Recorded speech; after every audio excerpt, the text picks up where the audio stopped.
कौना देवता के गढ़ल सवारल हऊ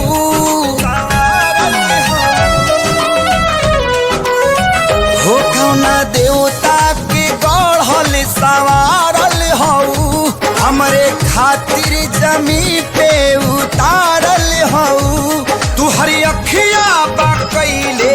दीवानाए जाना बाड़ू अनमोले ऐसन खजाना तोहर जोड़ा ना दोसर जाना नाए जाना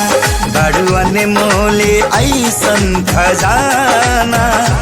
तोहर जोड़ा ना दोसर जाना नाए जाना।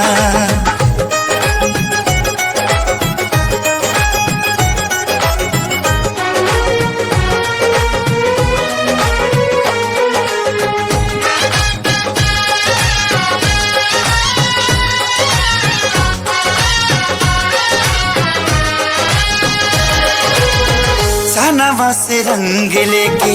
चेहरा बनावाले चमक के गोराई गोरे गाल के कारी रे बदरिया से केसिया संवरा ले लागत फुर्सत निकाल के हवा मारी दया चरवा फहर जाना हो मुड़ के देखे त नजरिया ठहर जाना हो केहू कैसे ना होई या सिकाना ये जाना बाड़ू अनमोले ऐसन खजाना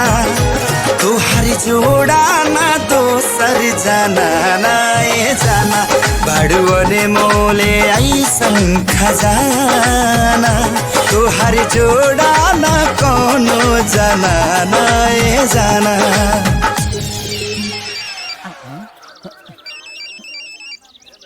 बाबूजी हेलो हाँ बाबूजी अभी तक ले तो तेल के नहीं ले कहां बड़े लाइन में लागल बनी बाबूजी लाइन में लागल बनी जल्दी करे हो।